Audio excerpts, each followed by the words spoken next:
Parte questa sera Mittel Moda 2012 dopo la presentazione avvenuta nei giorni scorsi sempre qui a Grado. Grado, l'isola d'oro, la perla, no? In un certo senso della nostra regione, un modo mi permette anche di sottolineare per rilanciare, no? Questa economia e soprattutto far conoscere ancora meglio il Friuli Venezia Giulia. Questa è un'iniziativa molto interessante, sono arrivati ai 20 anni in cui mettono in connessione 600 scuole nel mondo di moda che in questa occasione trovano la coniugazione in cui ci sono 26 stilisti che partecipano a una manifestazione da 21 paesi del mondo e quindi vuol dire rilanciare il fatto che in Italia si fanno delle iniziative molto interessanti e rilanciarle anche all'interno della nostra regione. Andrea Comini, lei si trova nella zona di Gemona, il cuore del Collinare. Collinare che si può sposare con il mare perché comunque il Friuli Venezia Giulia in meno di un'ora si riesce ad andare dai mari ai monti. Opportunità ancora migliore per far conoscere questa regione, no?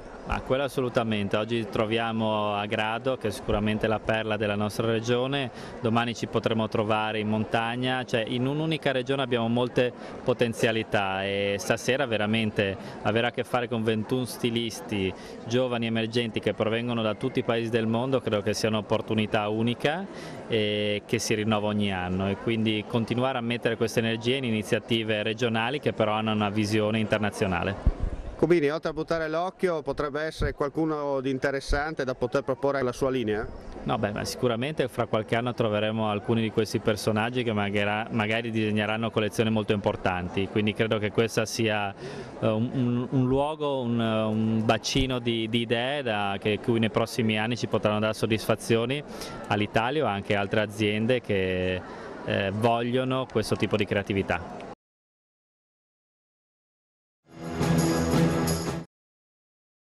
Federico Simeoni, qual è la vostra presa di posizione in merito a questa riduzione dei tribunali in Friuli Venezia Giulia?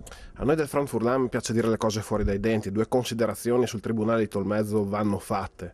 Una è che probabilmente sul Tolmezzo si va a giro ormai a tempi supplementari scaduti, perché se andiamo a guardare le statistiche dei processi andati in prescrizione e delle denunce andate archiviate, il tribunale di Tolmezzo è uno dei peggiori d'Italia, quindi probabilmente, qui mi rivolgo agli avvocati, la cosa doveva essere presa di petto tanto tempo fa e chiedere un servizio migliore.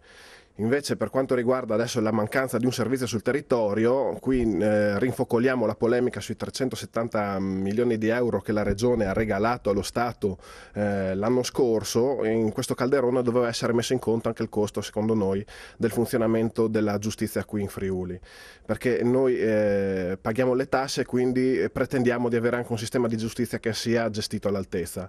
Andare a togliere il servizio sul territorio vuol dire abbandonare le popolazioni a se stesse, popolazioni che pagano tasse, lavorano e per avere anche garantiti i tempi di incasso sui propri lavori ci vuole una giustizia adeguata, altrimenti da chi si può andare a chiedere giustizia per avere incassato i soldi del proprio lavoro?